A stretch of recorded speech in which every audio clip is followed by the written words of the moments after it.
Camera action ready করিস না।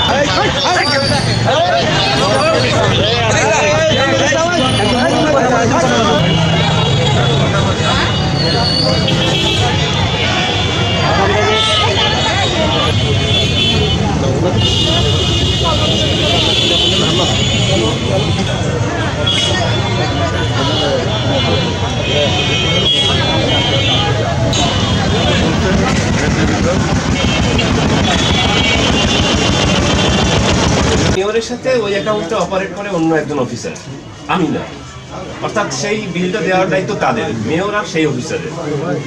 এখন ওইখানে যেহেতু টাকা নেই, মেয়র সাহেব ওই 5ই আগস্টের পরে যেটা তখন একটা ফান্ড থেকে ট্রান্সফার করে ওনাকে টাকাটা দেওয়ার জন্য আর একটা চেক সই করে গেছে, যে ফান্ডটা আমি একটা সিগনেচার করি। কিন্তু সরকারি এক ফান্ডের টাকা আমি ওই ফান্ডে তো দিলে আমি পরের দিনই মামলা করব, এটা একটা কথা। আর হলো যে আমাদের যে বর্তমান যে কমিটি আছে প্রশাসনের নেতৃত্বে, এই কমিটি বলেছে যে ওই চেকটা আসলে বিধিসম্মত না, যেটা সরকারি ফান্ড থেকে দেওয়া হচ্ছে, ওই ফান্ডে টাকা ক্রিয়েট করার জন্য চেকটা বাতিল করে দিয়েছে। যেহেতু একটা ঘটনা ঘটে গেছে, এটার সমাধান অবশ্যই আসবে এবং দ্রুত সময়ের মধ্যে আসবে এবং ভবিষ্যতে যদি এরকম যেন ঘটনা না ঘটে সেরকম ব্যবস্থা নেওয়া হবে। ঠিক আছে, কর্মক্ষেত্রে ফিরে যান এবং জনগণের সেবাটা সেই সেবা দিয়ে থাকেন।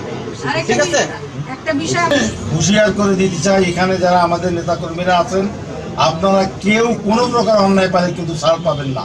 এবং এই যে অন্যায় হয়েছে, এইটার সঙ্গে সঙ্গে আমি আমার চেয়ারম্যান মহোদয়কে পাঠাই দিচ্ছি। আজকের ঘটনাও আমি রিজভি ভাইয়ের সাথে কথা বলেছি, ওনাকে সমস্ত কিছু অবগত করেছি। অবশ্যই দল বিবেচনা করে এই অভিযুক্ত ব্যক্তি যদি দোষী হয়, তার বিরুদ্ধে আমরা দলীয়ভাবে ব্যবস্থা গ্রহণ করব।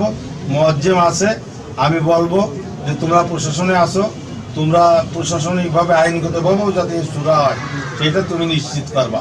আমি দলীয়ভাবে তার যাতে শাস্তি নিশ্চিত হয় এটা আমরা দেখব, আমার দল দেখবে। আর এখন সবাইকে আমি বলে যাই যে কোনো রকম কোনো সাউন্ড করা যাবে না, দলীয় কর্মকাণ্ডের বাইরে কোনো সালিশ বিচার টেন্ডারবাজি রাহাজানি চাঁদাবাজি। আমাদের কাছে কিন্তু অনেক খবর আছে, আমরা যদি এর পরে আমি আজকে বিশেষ করে বলতেছি কোনো রকম কোনো ত্রুটি পালে কিন্তু আমরা ছাড় দেবো না, এটা তারেক রহমান সাহেবের নির্দেশ। আমিও আলী আহমদ যদি কোনো অপরাধের সাথে জড়িত থাকে সেটা আপনারা তারেক রহমান সাহেবকে জানাই দেবেন। আমি যে অন্যায় করবে হি শুড বি পানিশড, এই বিষয়টা খেয়াল রেখে সবাই চলবেন।